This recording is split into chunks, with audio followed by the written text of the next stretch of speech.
Romanos capítulo 2, desde o versículo 1 ao versículo 16, diz: portanto, és inexcusável, ó homem, qualquer que seja, quando julgas, porque te condenas a ti mesmo naquilo em que julga a outro, pois tu, que julgas, pratica o mesmo.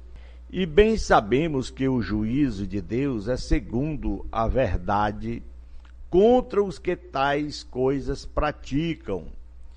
E tu, ó homem, que julga os que praticam tais coisas, cuidas que, fazendo-as tu, escaparás ao juízo de Deus? Ou desprezas tu as riquezas da sua benignidade e paciência e longanimidade, ignorando que a benignidade de Deus te conduz ao arrependimento? Mas segundo a tua dureza e teu coração impenitente, entesouras ira para ti no dia da ira e da revelação do justo juízo de Deus, que retribuirá a cada um segundo as suas obras, a saber, a vida eterna aos que, com perseverança em favor do bem, procuram glória e honra e incorrupção, mas a ira e indignação aos que são contenciosos, desobedientes à verdade e obediente à iniquidade. Tribulação e angústia sobre a alma de todo homem que pratica mal, primeiramente do judeu e também do grego.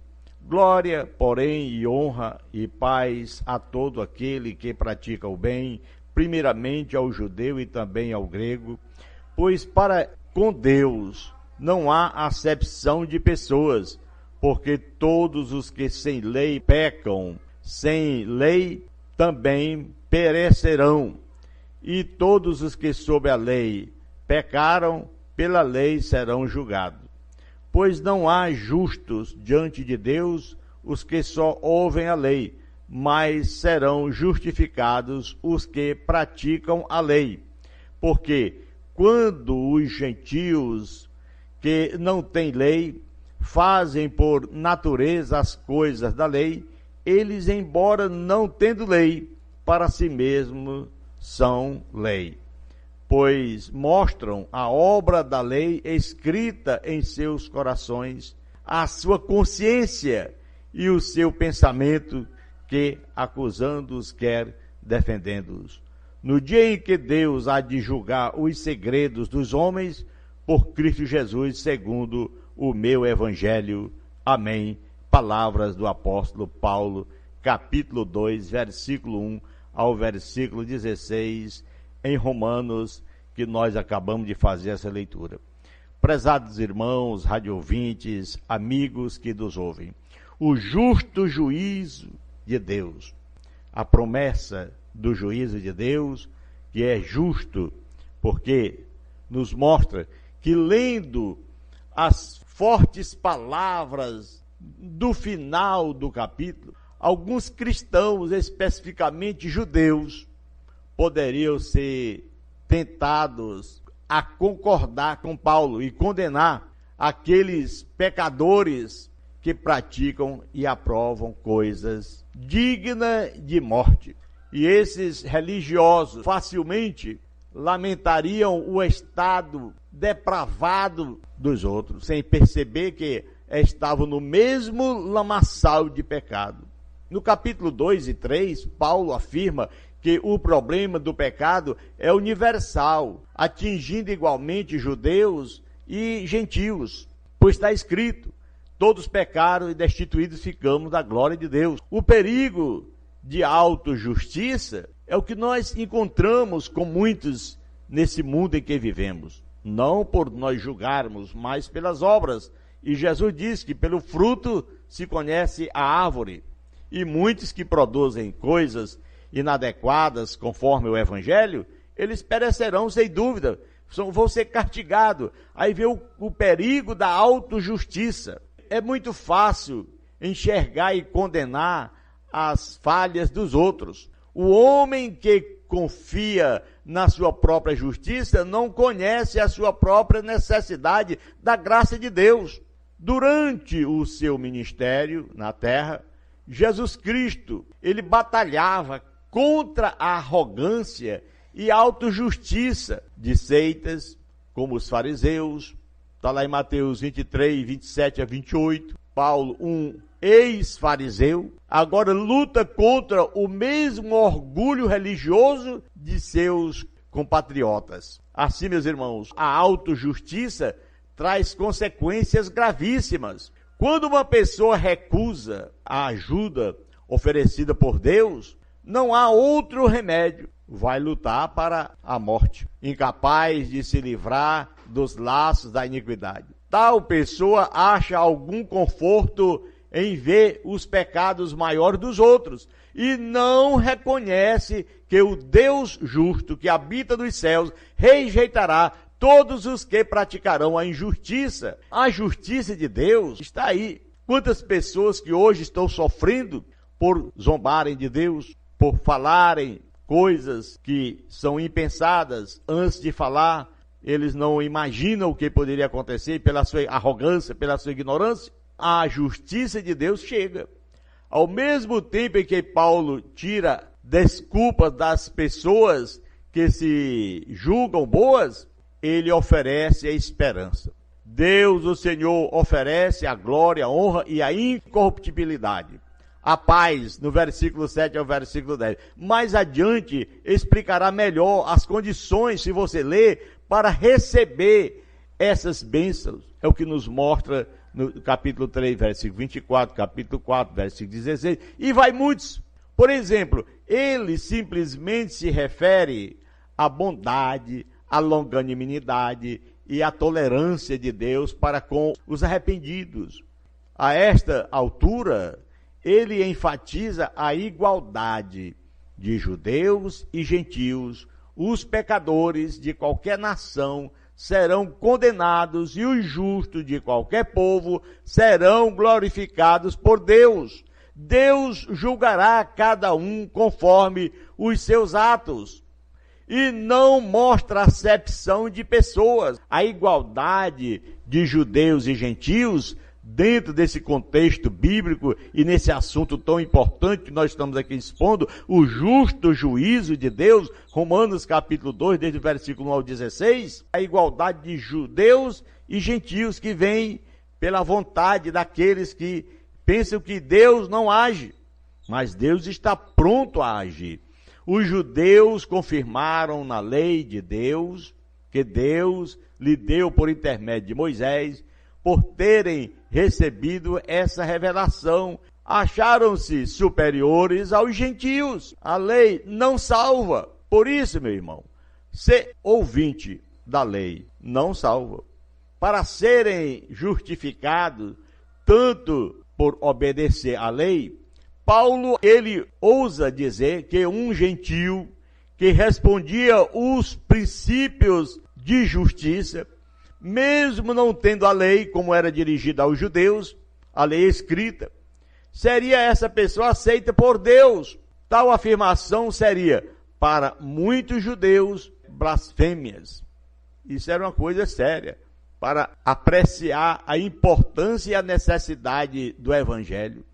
É preciso, primeiro, descartar falsas bases de confiança.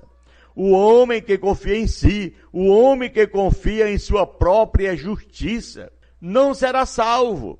A pessoa que se acha segura por fazer parte do povo escolhido, sofrerá uma grande decepção. Cada um será julgado, não por ser judeu ou gentil, mas de acordo com o seu procedimento, as suas obras.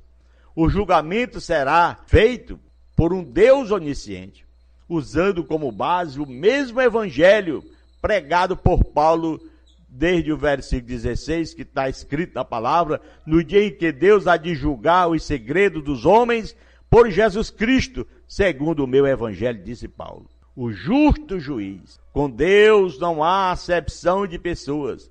Pedro, ele entendeu esse fato quando pregou pela primeira vez aos gentios, lá em Atos 10, que mostra a palavra de Deus, aqui Paulo também afirmou a mesma verdade quando falou da necessidade universal do Evangelho, no versículo 11, Deus é um juiz justo. Cabe ao homem se conformar com a vontade do Senhor. E o que importa para nós, simplesmente obedecermos a palavra do Senhor. É o justo juiz de Deus que há de se manifestar. Conforme o que está escrito na palavra de Deus, depois do versículo 16, os deveres a ser feito e também a ser fiel à palavra de Deus, tu ser chamado judeu e repousa na lei e te glorias em Deus e conhece a vontade e aprova as coisas excelentes sendo instruído na lei e confias que és guia dos cegos, luz dos que estão em trevas, instruidor dos nécios, mestre de crianças, que tens na lei a forma da ciência e da verdade. Tu, pois, que ensina outro, não ensina a ti mesmo? Tu que pregas que não se deve furtar, furtas? Tu que dizes que não se deve cometer adultério, adulteras? Tu que abomina os ídolos, rouba os templos? Tu que te glorias na lei, desonra Deus pela transgressão da lei? Assim, pois, por vossa causa, o nome de Deus é blasfemado entre os gentios, como está escrito. Porque a circuncisão é, na verdade, proveitosa se guardardes a lei. Mas se tu és transgressor da lei, a tua circuncisão tem se tornado em incircuncisão. Se, pois, a incircuncisão guardar os preceitos da lei, porventura, a incircuncisão não será reputada como circuncisão? Então, meu irmão, nós observamos aqui, há uma situação que Deus, o Senhor, vai julgar cada um pela sua obra. E ele diz, eis que cedo vem, trago o meu galardão comigo, para dar a cada um segundo a sua obra. O justo juízo de Deus está chegando. A melhor coisa que tem o homem é esperar em Deus, pela sua misericórdia. Nós sabemos daquele caso de Davi, quando ele pecou, matando Urias, para ficar com a sua própria esposa. Deus mandou o profeta falar com ele, e ele disse que preferia, das 3 propostas que o nosso Deus colocou para ele, através do profeta, ele disse, é melhor eu ficar nas mãos de Deus. Deus, nosso Senhor, ele chama a atenção do homem, se ele é um homem que anda adorando imagens de escultura, esse tipo de coisa, que ele abandone. O mandamento de Deus é amar a Deus sobre todas as coisas e o próximo como a ti mesmo. Não farás para ti imagem de escultura. Ah, se o homem é um homem adúltero, esse tipo de coisa, tem que deixar. O que disse o apóstolo Paulo? Ora, se alguém está em Cristo, nova criatura é. As coisas velhas passaram e agora tudo se fez novo. A justiça de Deus vem. Agora o perigo está aí de autojustiça, de alguém que se acha bom, de alguém que se acha capaz, de alguém que se acha superior aos outros, com a sua arrogância e com a sua autojustiça, como de fariseus que aí estão. Paulo dá um exemplo de um ex-fariseu, que era ele mesmo, agora ele lutando contra o mesmo orgulho religioso de seus compatriotas, os quais ele fazia parte. É esta a situação. Todos nós pecamos, todos nós somos dignos de castigo de Deus. Mas quando nós aceitamos a Cristo, colocamos nossa fé em Cristo, essas coisas, elas desaparecem. Esses pecados, eles caem por terra. O Senhor nosso Deus nos perdoa, porque o Senhor fez aquele sacrifício para nos dar uma reconciliação com os céus. Mas às vezes o homem não quer. A situação é essa. O beber, o andar no mundo da orgia, dos pecados, ele acha melhor. A doutrina tem que ser da palavra de Deus. Alguém já chegou para mim e disse, coloque uma doutrina. Qual é a doutrina da igreja? Eu digo, vá lá para Atos capítulo 2, versículo 42 e diante. O povo tinha tudo em comum. É assim que tem que ser. a doutrina da palavra de Deus para os nossos dias, para que a gente possa escapar do juízo de Deus. E a doutrina é aceitar a Cristo, se convertendo, deixando seus maus caminhos, as suas obras maléficas e abraçar a obra que o Senhor Jesus Cristo quer que você abrace. Porque está escrito: ide fazer discípulo de todas as nações, batizando em nome do Pai, do Filho e do Espírito Santo, ensinando a guardar as coisas que eu vos tenho mandado, e eis que eu estou convosco todos os dias até a consumação dos séculos. Há uma mudança de vida. Você aprende a palavra, você ouve a palavra e coloca em prática.